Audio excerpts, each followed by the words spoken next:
안녕하세요. 단신입니다. 오늘도 영상 하나 찍어서 준비 중이고요. 오늘도 역시 기능 안전 관련된 설명 이어서 할 거예요. 예상을 했듯이 뭐 별로 보는 사람은 여기 없고요.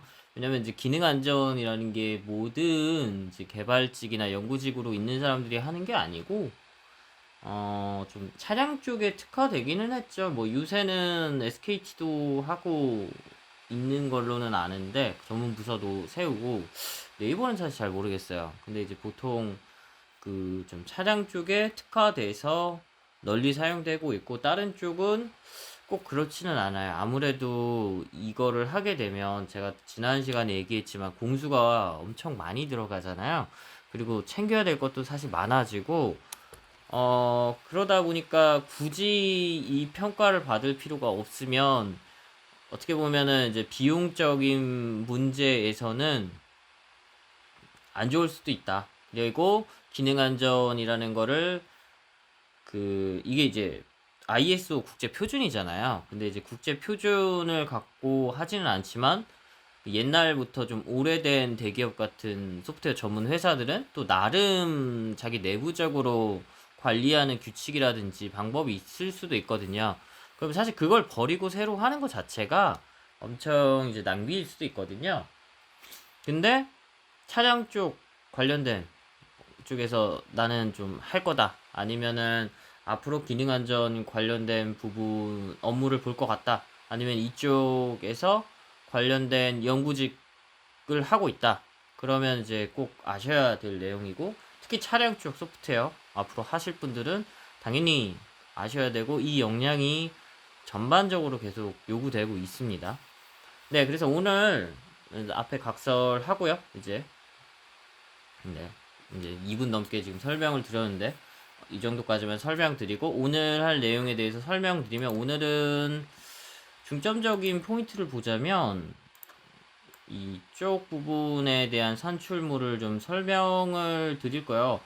보카블러리 뭔가 했더니 그냥 뭐 별 내용이 없더라고요. 그냥 말 그대로 보카블러리 그 단어사전 뭐 이런 뜻인데, 보통 요런 거 요 산출물에 포함돼서 많이 넣거든요. 그래서 굳이 별도로 설명할 필요는 없을 것 같고요.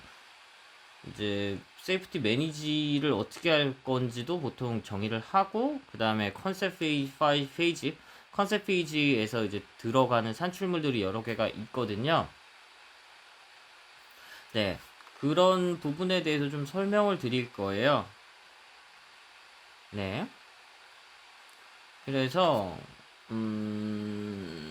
이게 근데 제가 설명하는 게 뭐 100%다 똑같다 이건 아니에요. 이게 회사마다 규칙, 그 다음에 회사를 컨설팅 해주는 회사마다 좀 다를 수도 있어요. 요구하는 게 다를 수도 있고, 만들어야 되는 문서가 다를 수도 있고, 제가 설명하는 문서가 하나로 되어 있지 않고 여러 개로 쪼개져서 디파인 하는 경우도 있어요. 그러니까 여러 가지 케이스가 있다라는 거를 알아두셨으면 좋겠고요. 그래서 제가 설명하는 게 꼭 절대적인 거는 아니다. 근데 뭐 이렇게 진행을 할 수도 있다라는 것 정도를 아셨으면 좋겠어요.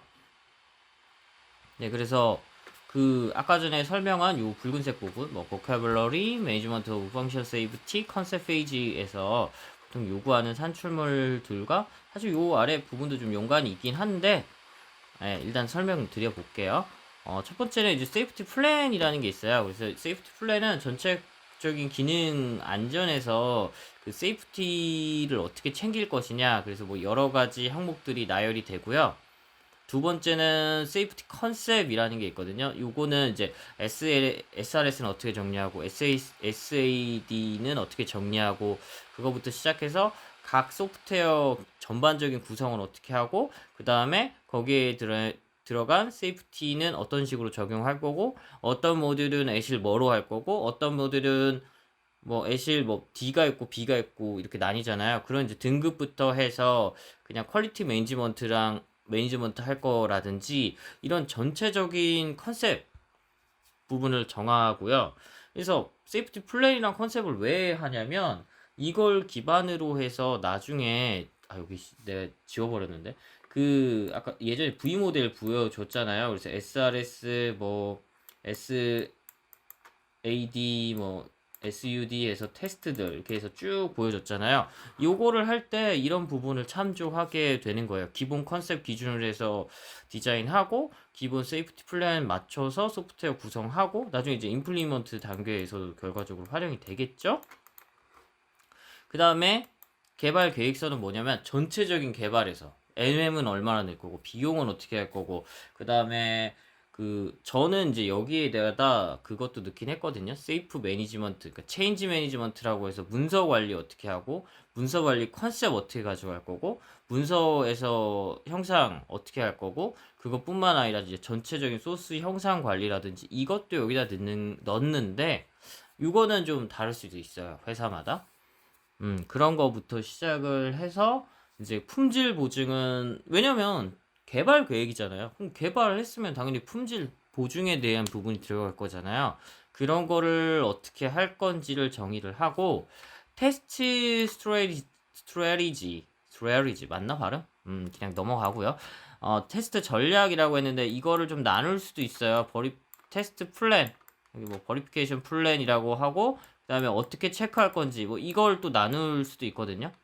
그래서 저는 이걸 왜 한 문서로 만들었냐면 이거 문서를 제가 작성했거든요. 그러니까 좀 큰 회사고 좀 잘 돼 있거나 아니면 1차 벤더거나 하면 Q예요. QE라는 조직이 있는 경우가 있거든요. 퀄리티 엔지니어링이랑 퀄리티 엔지니어링 영어를 좀 잘 못해요. 발음이 안 좋고 그 팀에서 이런 부분에 대한 기본적인 컨셉은 가져가고 전사의 그러니까 차량 전문 그런 개발만 하는 회사라면 전사 차원에서 관리를 하고 전사 차원에서 뿌리고 그러면 개발 부서에서는 요 가이드라인에 맞게 이 V 모델에 해당하는 산출물을 하고 이렇게 하는 회사들도 있는데 뭐 저희 회사에서는 그런 게 없다 보니까 제가 다 이런 부분도 챙기게 된 거죠. 그 개발팀 자체에서 이게 정말 비효율적인 방법이긴 한데 뭐 어쩔 수 없죠. 저는 그냥 일반 개발자니까.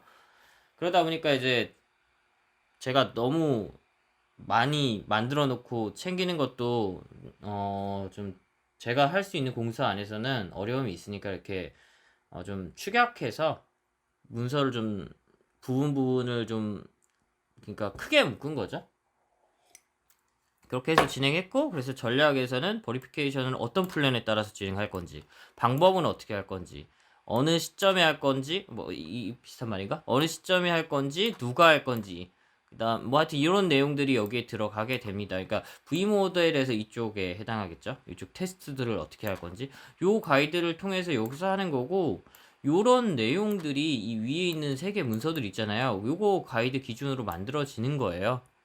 그러니까 그냥 이렇게 컨셉이나 플랜이나 이런 내용 없이 딱 던져줄 순 없다고요. 딱 던져주면 어떻게 만들어요? 뭐 어떻게 해요?부터 시작하겠죠, 질문. 아니, 이거 작성하려고 하면은 무슨 양식으로 해야 돼요? 이거 작성하려면은 뭐가 들어가는 거죠? 제가 이렇게 넣은 건 맞는 건가요?